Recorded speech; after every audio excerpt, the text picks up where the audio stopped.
Some of you in your working life or perhaps in your volunteer activities may have gone through a process with your organizations to determine mission, vision, and values.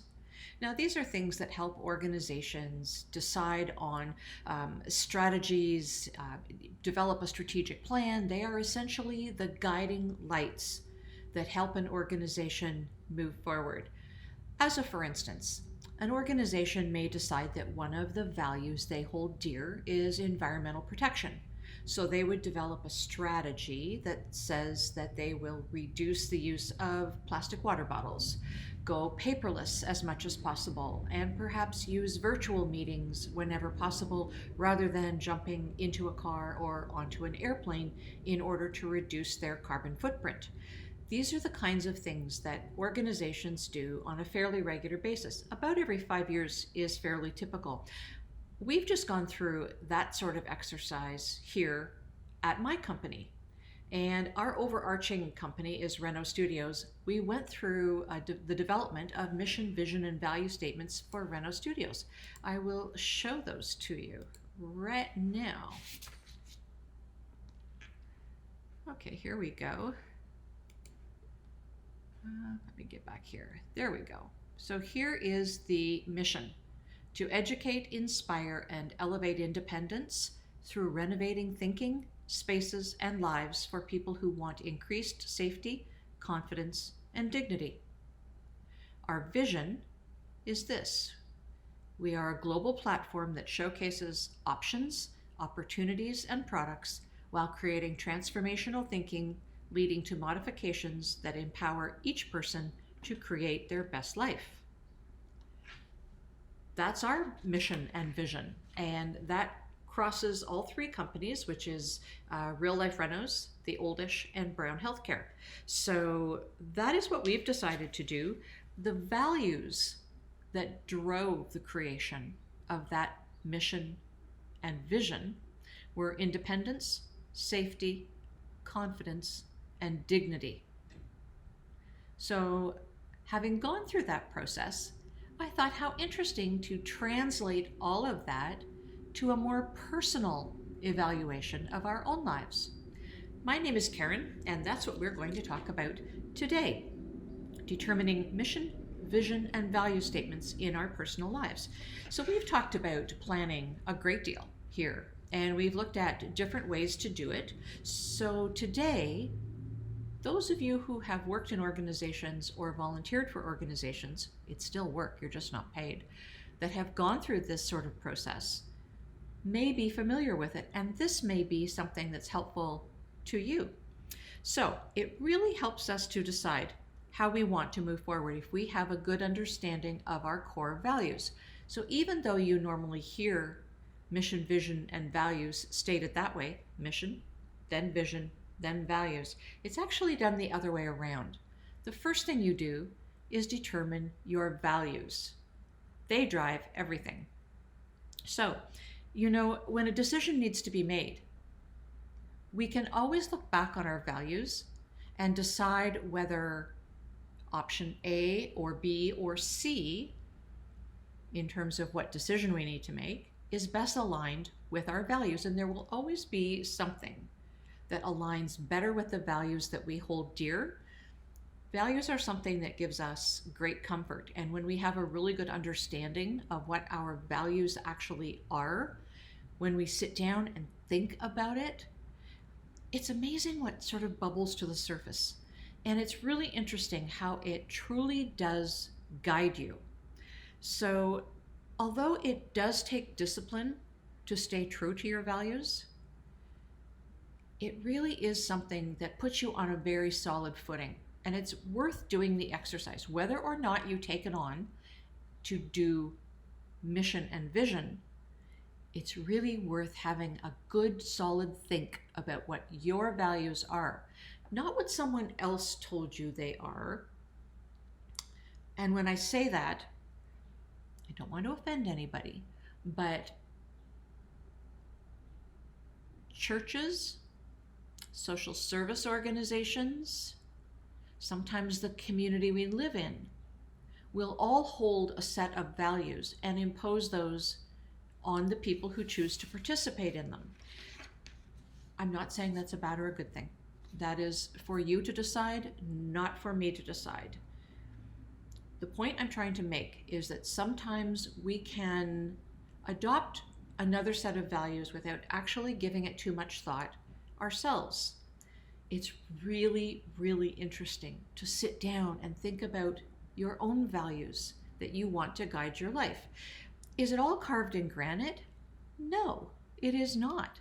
You know, like I said, organizations quite frequently go through these reviews of their mission, vision, and values and their strategic plan on a fairly regular basis. Every 5 years is fairly normal. You can do it every year, every 2 years, every 5 years. You can do it whenever you decide you need to do it. It's entirely up to you. So let's get going. Get out a piece of paper and in no particular order, write down all the values you hold dear. I'll wait. No, I'm kidding. This can actually take you several days because it drives so much of what happens next in the exercise. You really need to think about it. So write down as many as come to mind. There's no limit on this, and there's no special order to it. Just write them down as they come to you. I'll give you an idea of some of the things that I write down when I think of my personal values, and they've certainly changed over the years. You know, now that I'm older and my children are grown and gone, I look at things differently than I did when I was 20 and had a whole life before children. I tell my kids that all the time. You know, before you were born, I had this whole life. And, you know, I think your children always see you as this mother. I want to know what a mother. Okay. Anyway, they have changed over the years. So when I was in my 20s, I had different values. And when I was in my 30s and 40s, I had different values. And as I said, now that my kids are grown and gone, my values are different again. Independence is at the top of my list now that I am an older adult. Independence wouldn't even have been on my radar in my 20s. So, you know, things change. It is on the top of my list now. And it is very important to me to remain independent. Family is still high on my list of values. I value family tremendously, but it has shifted. It's not a hands-on kind of value anymore. It's more of a supportive role. My children have their own husbands and families and lives and jobs, and they don't need me or want me to be hands-on. I hope they still want me to be supportive. I think they do. That's the role I'm taking on anyway, is to be supportive. Joy and peace are very important to me. Contentment is important. You notice I didn't say happy. Happiness is not, it's not a value I purposely put here, and I did think about that for a while. I think contentment is more important. Happy has an opposite, and that is sad, and that for me is too many ebbs and flows. On the whole, I want to be content with my life. So that is the value I put down here. I like to make a difference. So that's a value I hold. Integrity has always been really important to me. Not sure it would have made my list when I was in my 20s, but it has made the list the last several decades for sure. Open-mindedness in an ever-changing world is a value that I constantly have to remind myself is there. So I definitely want that on my list.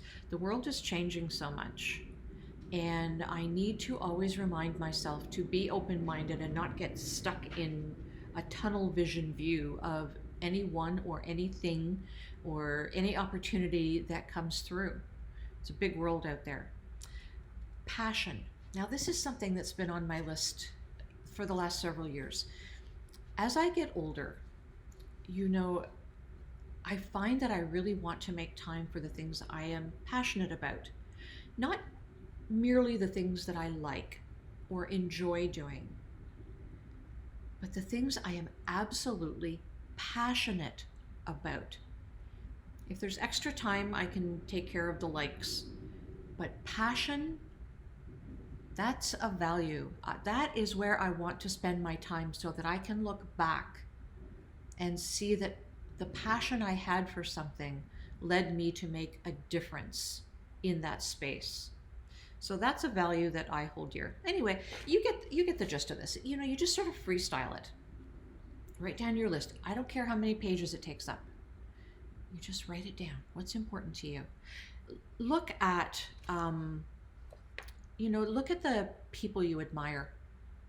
Look at the things you do. Look at the activities you undertake, the things that you read, and what are the values that are embedded in those people or those things. You must be drawn to them for a reason. So if you're having trouble coming up with values, look around you, because you probably live your values in many ways that you don't realize until you start thinking about it. So there you go. When you have your words, however many pages, and it might be one page. I don't want to make you feel guilty if you've come up with 20 things. Awesome. Those 20 things are great. If you've come up with 200 things, well, that's a bigger list, but good for you. People who have values, I don't want to put a number on it or put a box around it. Now then, when you start looking at all of these words, you will notice similarities between some of them. What you're going to do is put similar things in groups together. Okay, so as a for instance, let's see, what did I write down? I wrote down, okay, so you might have written down making a difference, volunteering, service, and encouraging others to make good choices through mentorship. So, values aren't only one word, okay? You might have a sentence here or there, that's fine. Making a difference, volunteering, service, and encouraging others through mentorship all have a similar theme running through them. Put them in a group. Or not. Put them in a different group if that makes you happy. This is your list. But that's the example I'm giving you. Another example is education, lifelong learning, personal development, understanding, wisdom, reading. Those things have a similar vein running through them. Put them in another group. Okay, so you make these groups of similar values that have a similar theme running through them. So now your however many pages or value words are now grouped together. Look at each of these groups and find one word that best represents that group. You have to think about this a little bit, okay? As I said, it could take several days. You might want to sleep on it and then get up and look at it with a fresh mind. Okay? You're going to end up with however many groups you've got. Again, no limit on this. If you've got 10 groups, you're going to have 10 words. If you have 5 groups, you're going to have 5 words. Doesn't matter how many groups you have, just like it doesn't matter how many value words you have. You'll just put these groups together, okay? For every group then, you will have one word. Take those words. Let's just say, for instance, you've got 10 groups. You're going to have 10 words. Put those words in the order of importance to you, not to other people, to you. Order them in importance. Sometimes that can be a little challenging because you hold these values dear and you don't necessarily want something to be the last on the list because somehow it indicates that it is less than. The reality is that there are values that you will hold more dear, and the list will be something of a declining list, which doesn't mean that the last one is not important and should be taken off the list. No, that's not what I'm saying. It doesn't mean that. It just means that you know what is of the utmost importance in terms of your values, okay? So when you've done that, then we're going to look at your vision. Remember I said this is done backwards. Mission, vision, value. We're doing value, vision, and then mission. Okay? So look at your vision. What's your vision for your life? Where do you see yourself 1 year, 5 years, 10 years down the road? That's your vision. And it's okay to have a 1 and a 5 and a 10-year vision. As I said, stuff happens. This is not carved in granite. This stuff can be reassessed every year if you want, every 3 years, every 5 years. It doesn't matter what interval you choose. It matters that you have this vision for yourself, of yourself. Where do you want yourself to be? You know, you hear so often, if you can see it, you can be it. It's kind of true. When you set your path, then you set about figuring out how you're going to get there. So write down your vision, where you see yourself, and you choose the date. Might be based on how old you are. Might be based on the fact that now you're working and in 5 years you won't be working. I don't know. This is you. Okay? Write it all down. Take into account the things you know for sure. Here's what I don't want you to do. I don't want you to doom and gloom it. You know, this might happen, or, you know, this is a familial trait. It's probably going to happen to me. Well, it might not. Base your vision on what you know to be true. That's the best way to do it, okay? On the other hand, I want you to be realistic. You know, if you've got bad knees and your doctor has told you that if you don't do A, B, and C, then in a few years you're going to be sitting more than you're going to be active, then you know, you need to envision what you're willing to do to have the vision. Do you want to be active? There's your vision. You want to still be active despite the bad knees. But, you know, if you know that in 5 years, for instance, you're going to be retired, your life is going to change completely, you've been making plans with your partner to move to a warmer climate, to, you know, move closer to the grandchildren, then that's your vision. You know these things to be true right now, and you're being realistic. You're not being doomsayer about it. Okay? Your vision. This is where you want to be. The last thing we're going to look at is the mission of your life. That is how you are going to use your values to achieve your vision. This all come together now? Okay. You know what your values are, and you know what your vision is. So how are you going to get from A to B, be comfortable and confident, and stay true to yourself? That is your mission. Write down your mission, and it's essentially a bunch of steps. It could be a statement. You're going to get there by being true to your values, by proactively planning your life, by saving X number of dollars a year, which will get you to your goal. Your mission is what you decide it's going to be.